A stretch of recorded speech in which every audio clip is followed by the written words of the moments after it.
Ranji trophy ഫൈനലിൽ രണ്ടാം ഇന്നിംഗ്സിൽ കേരളത്തിന് മികച്ച തുടക്കം. ബാറ്റിംഗ് ആരംഭിച്ച വിദർഭയ്ക്ക് 7 റൺസ് എടുക്കുന്നതിനിടെ 2 വിക്കറ്റ് നഷ്ടമായി.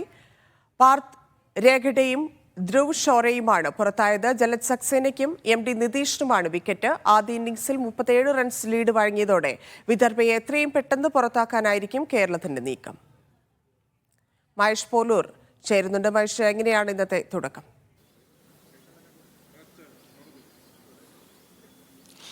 ധന്യ, കേരളത്തിന്റെ ബൗളർമാർ തിരിച്ചടിക്കുകയാണ്. തുടക്കത്തിൽ തന്നെ വിദർഭയ്ക്ക് 2 വിക്കറ്റുകൾ നഷ്ടപ്പെട്ടിരിക്കുന്നു. ഇപ്പോൾ 9 റൺസിന് 2 വിക്കറ്റ്, 2 വിക്കറ്റിന് 9 റൺസ് എന്ന നിലയിലാണ് വിദർഭയുള്ളത്. കേരളത്തിന്റെ ബൗളർമാരുടെ ഭാഗത്തുനിന്ന് ഒരു മികച്ച തുടക്കം.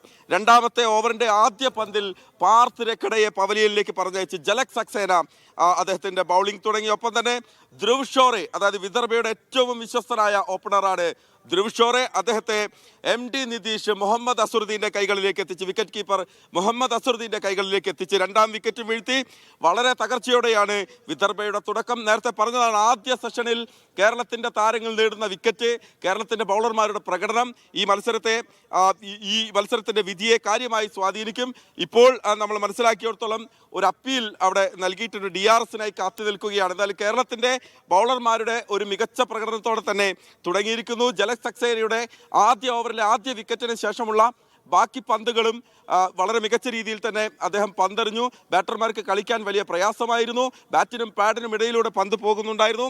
ഓഫ് സ്റ്റമ്പിലേക്ക് പന്ത് വളരെ ഡീവിയേറ്റ് ചെയ്ത് ടേൺ ചെയ്ത് പോകുന്നുണ്ടായിരുന്നു. അതായത് അതിനർത്ഥം എന്ന് പറയുന്നത് ഈ മത്സരത്തിൽ ഇനി അങ്ങോട്ട് നടക്കാൻ പോകുന്ന സമയം, ഇനി അങ്ങോട്ടുള്ള സമയം സ്പിന്നർമാരെ കാര്യമായി തുണയ്ക്കും, ബൗളർമാർക്ക് അനുകൂലമാകും കാര്യങ്ങൾ. അങ്ങനെയെങ്കിൽ വിദർഭ വിയർക്കും. കാരണം 2 വിക്കറ്റ് നഷ്ടപ്പെട്ടു കഴിഞ്ഞു. ഇതിനോടകം തന്നെ ഇപ്പോൾ ക്രീസിലുള്ളത് കരുൺ നായരും ഒപ്പം തന്നെ ഡാനിഷ് മലേവാറുമാണ്. ഈ കൂട്ടുകെട്ടാണ് കഴിഞ്ഞ തവണ ആദ്യ ഇന്നിംഗ്സിൽ കേരളത്തിന് വെല്ലുവിളി ഉയർത്തിയത്. 215 റൺസിന്റെ കൂട്ടുകെട്ട് ഇരുവരും ചേർന്ന് നടത്തിയിരുന്നു. ഡാനിഷ് മലേവാർ സെഞ്ചുറി നേടിയിരുന്നു, അർദ്ധ സെഞ്ചുറി കരുൺ നായർ നേടിയിരുന്നു. ആ കൂട്ടുകെട്ടാണ് ഇപ്പോൾ ക്രീസിലുള്ളത്.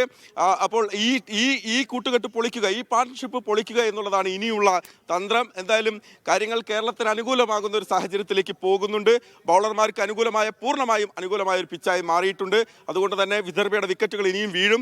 ആദ്യ സെഷനിൽ ഇനി എത്ര വിക്കറ്റുകൾ എന്നുള്ളതാണ് നമ്മൾ കാത്തിരിക്കുന്നത്.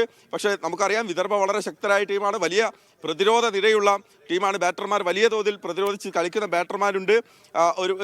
ഈ പറഞ്ഞ പോലെ കരുൺ നായരും ഡാനിഷ് മലേവാറും അക്ഷയ് വാഡ്കറും ഒക്കെ ഉൾപ്പെടെ യാഷ് താക്കൂറും യാഷ് റാത്തോഡും ഒക്കെ അവർക്കുണ്ട്. പക്ഷേ എന്നാൽ പോലും കേരളത്തിന്റെ ബൗളിംഗിന്റെ പെർഫോമൻസിനെ ആശ്രയിച്ചിരിക്കും. തുടക്കം ഗംഭീരമാണ്. 2 വിക്കറ്റുകൾ അതിവേഗം കേരളം വീഴ്ത്തി. ധന്യ.